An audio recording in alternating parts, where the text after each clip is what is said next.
क्या आप जानते हैं कि इंडियन रेलवेज में अकाउंट्स डिपार्टमेंट का क्या काम होता है? नमस्कार साथियों, मैं Sudhansh, the accountant in the railways. आज हम बात करेंगे अकाउंट्स डिपार्टमेंट के बारे में। उसमें कैसे क्या प्रमोशन होता है, क्या सैलरी मिलती है, क्या लीव्स वगैरह बनती हैं और उनकी ट्रेनिंग किस प्रकार से होती है, और रेलवे पास पीटीओ जो कि नॉर्मल है, हर एक रेलवे एम्प्लॉय को मिलती है।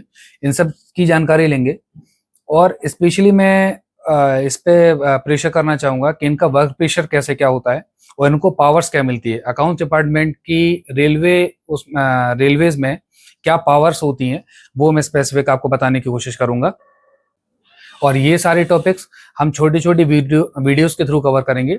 12 से 15 मिनट की हर एक वीडियो रहेगी, जिसमें आप प्रॉपर तरीके से मैं एक पर्टिकुलर टॉपिक पर बात करूंगा, जिससे आपको डिटेल में जानकारी भी दे पाऊँ और आपको उतनी अच्छी तरीके से समझ में भी आए।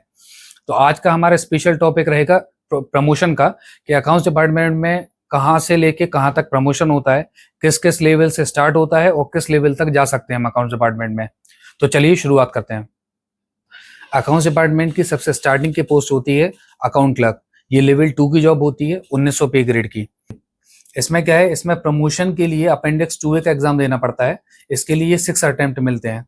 अब इसमें क्या है कि अपेंडिक्स 2A का एग्जाम क्रॉस करना आपके लिए मैंडेटरी है, क्योंकि इसके बिना आपको जेडब्ल्यू की पोस्ट, जो कि अभी नई पोस्ट बन के आई है अकाउंटेंट की, उस पर आपका प्रमोशन नहीं होगा अगर आपका अपेंडिक्स 2A एग्जाम नहीं हुआ होगा।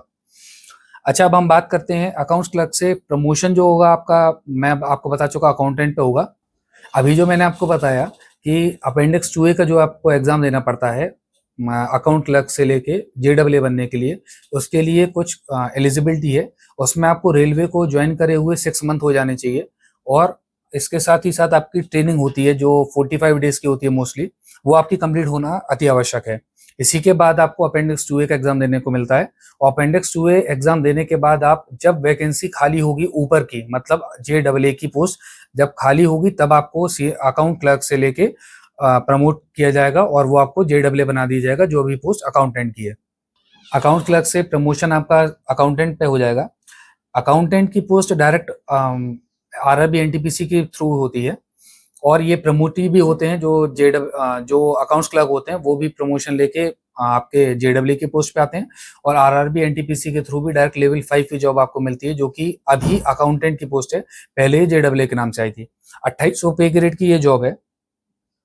अब इसमें भी आपको एक क्लॉज है रेलवे का, जिसमें आपको अपेंडिक्स 2A का एग्जाम, जो आपने अकाउंट्स क्लर्क में जो आपने सुना था अपेंडिक्स 2A का एग्जाम देना पड़ता है, सेम वही आपको एग्जाम अकाउंटेंट से सीनियर अकाउंटेंट, मतलब इसके प्रमोशन के लिए आपको सेम वही एग्जाम अपेंडिक्स 2A का एग्जाम देना पड़ता है। इसमें आपको केवल और केवल 2 अटेम्प्ट मिलते हैं। ये आपको मैंडेटरी है। अपेंडिक्स 2A का एग्जाम जैसे अकाउंट्स क्लर्क में मैंडेटरी था, सेम ऐसे ही अकाउंटेंट से सीनियर अकाउंटेंट बनने के लिए भी आपको मैंडेटरी है। इसमें अकाउंट्स क्लर्क में आपको जहां 6 अटेम्प्ट मिलते थे, वहीं आपको अकाउंटेंट से सीनियर अकाउंटेंट बनने में केवल और केवल 2 अटेम्प्ट मिलेंगे। इसमें आपको पास करेंगे तभी आपका जो प्रमोशन होगा, वो अगला प्रमोशन होगा आपका सीनियर अकाउंटेंट के पोस्ट पे, जो कि 4200 पे ग्रेड की जॉब है। 4200 पे ग्रेड लेवल 6 की जॉब है। अच्छा, जो अकाउंटेंट से आप प्रमोशन लोगे सीनियर अकाउंटेंट पे, उसके लिए 3 साल मिनिमम चाहिए। 3 साल के बाद आपको प्रमोशन कर दिया जाता है सीनियर अकाउंटेंट की पोस्ट पे।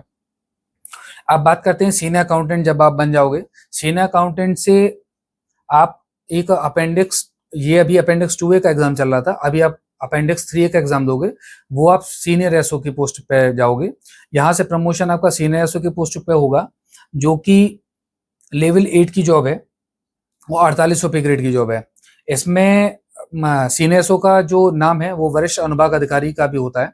इसमें आपकी थोड़ी पावर्स भी बढ़ जाती है, और आपका वर्क एरिया जो है वो बहुत, प्रेशर भी आपको सेम उतना ही आएगा। आपको प्रेशर भी उतना ही बढ़ेगा जैसा आप सीनियर। होता क्या है, आप जब अकाउंट्स क्लर्क हो, अकाउंट्स क्लर्क फिर अकाउंटेंट, अकाउंटेंट से आप सीनियर अकाउंटेंट, ये 3 पोस्ट होती है। उसमें थोड़ा सा वर्क प्रेशर कम रहता है, अथॉरिटी भी थोड़ा लिमिटेड ही रहती है, और वर्क प्रेशर थोड़ा नॉर्मल रहता है। जब आप प्रमोट होकर सीनियर एसओ बनते हो, तो आप उस सेक्शन के अधिकारी बन जाओगे। आपके सेक्शन में जितने भी ये हैं क्लर्क हैं, उसमें आपको उनको एक काम बांटना होगा। आपको एक फिक्स करना पड़ेगा कि ये आपको काम करना है, ये आपको काम करना है, फिर उनसे काम आपको करवाना भी है, सारी चीजें। तो आपकी अथॉरिटी भी अच्छी बढ़ जाती है, और इसमें क्या है कि वर्क प्रेशर भी रहता है, आपको डायरेक्ट टू डायरेक्ट कभी कभार सीनियर मोस्ट जो ऑफिसर होता है अकाउंट्स डिपार्टमेंट का, सीनियर डीएफएम, उनसे आपको सारी चीजें डिस्कस करनी होती है, सारी चीजें होती है, तो वहां से स्टार्टिंग ये बनती है। अब हम बात करेंगे कि सीनियर एसओ जो आपका 4800 पे ग्रेड का है, उसमें प्रमोशन यहाँ से कितने साल बाद होगा। मैंने बताया आपको कि ये मिनिमम 2 साल सीनियर अकाउंटेंट होने के बाद लगता है। अच्छा, बहुत सारे केसेस ऐसे भी होते हैं कि जो JEE है वो सीनियर अकाउंटेंट ना बन के, मतलब कभी कभार उनकी वैकेंसी उतनी नहीं होती है तो वो नहीं बनते हैं और डायरेक्ट वो सीनियर एसओ बन जाते हैं। उसमें मेन ये है कि आपको रेलवे को ज्वाइन करे हुए मिनिमम 5 साल, मैक्सिमम 5 साल हो जाने चाहिए। कि आप 5 साल जैसे आपको हो जाते तो आप एलिजिबल हो जाते हो डायरेक्ट अपेंडिक्स 3A का एग्जाम देने के लिए। आपका अपेंडिक्स 2A का एग्जाम हो चुका है, आप अभी प्रमोटी या वैकेंसी कुछ भी नहीं है, तो फिर आप उसी पोस्ट पे हो, JEE के थ्रू हो अभी आप, और फिर डायरेक्ट आपका प्रमोशन डायरेक्ट सीनियर एसओ पे भी हो जाता है। वो लेवल आपको बताया जैसा कि लेवल वो 8 की जॉब है। इसी के बाद धीरे धीरे जब आपको टाइम होता है 4 से 5 साल बाद, तो यही लेवल 8 की जॉब आपको लेवल 9 में कन्वर्ट हो जाती है, 5400 पे ग्रेड पे आ जाता है। अच्छा, सेम 5400 पे ग्रेड पे हमारे अकाउंट्स डिपार्टमेंट का गस्टेड ऑफिसर स्टार्टिंग पोस्ट बनती है, जो ADFM या AFA की पोस्ट होती है। ये भी 5400 पे ग्रेड की ही है।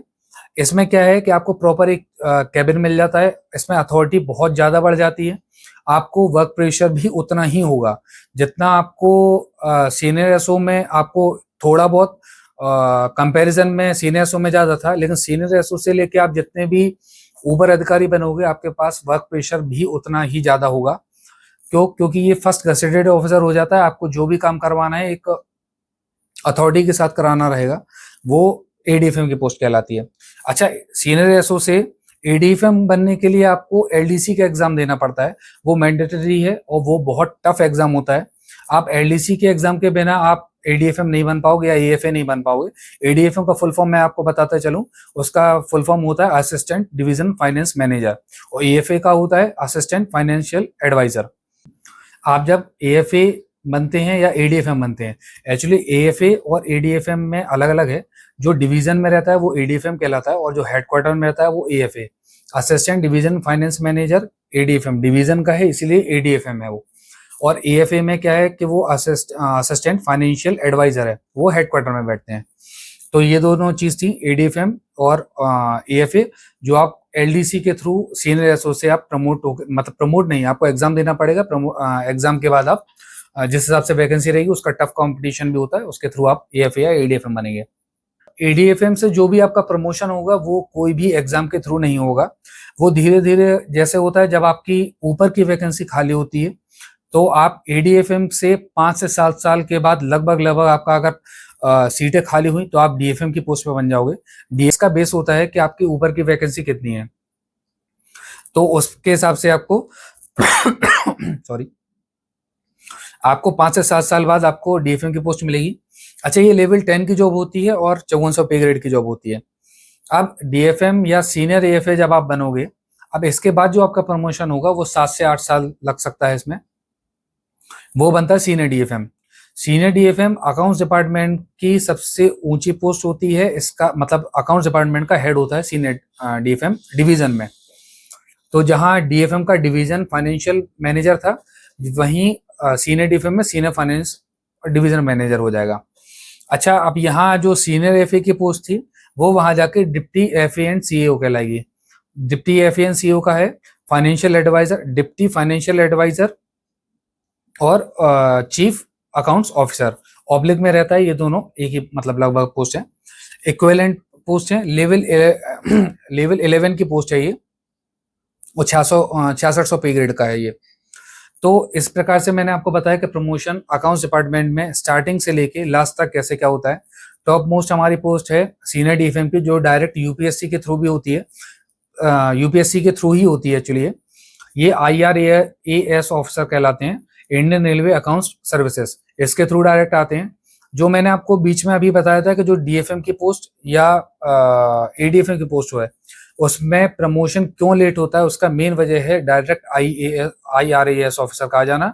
जो UPSC कंडक्ट कराती है उसके थ्रू सबसे पहले इनको क्या कहते हैं प्रोबेशन पीरियड के हिसाब से, या मान लो या स्टार्टिंग के टाइम पे इनको एडीएफएम, फिर डीएफएम और फिर सीनियर डीएफएम बनते हैं। तो इसीलिए ऊपर की जो पोस्ट होती हैं वो बहुत कम होती हैं, और जो प्रमोटीज होते हैं उनको बहुत कम चांसेस मिलते हैं ऊपर जाने के लिए। एडीएफएम तक आप बन जाओगे, एडीएफएम से आप ऊपर बनने के लिए बहुत ज़्यादा टाइम लगता है, और उसका प्रमोशन भी उतना ही स्लो है डायरेक्ट ऑफिसर्स की वजह से।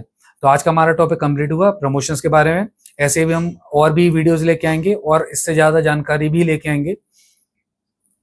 इसका अगला टॉपिक हम कोशिश करेंगे कि सैलरी, प्रमोशन कंप्लीट हुआ, उनकी ट्रेनिंग कैसे क्या होती है, उनके अथॉरिटीज क्या रहती हैं, मेन चीज़ क्या है कि अकाउंट्स डिपार्टमेंट का पावर्स क्या होती है, स्पेसिफिक क्या इनको पावर्स मिलती हैं, जो थोड़ा सा और वर्क प्रेशर कैसा क्या होता है उनका, ये सारी चीज़ें हम धीरे धीरे एक एक करके वीडियोस में लेके आएंगे। ऐसे यूजफुल कंटेंट के लिए आप इसको प्लीज़ लाइक और सब्सक्राइब करना ना भूलें। तब तक के लिए धन्यवाद।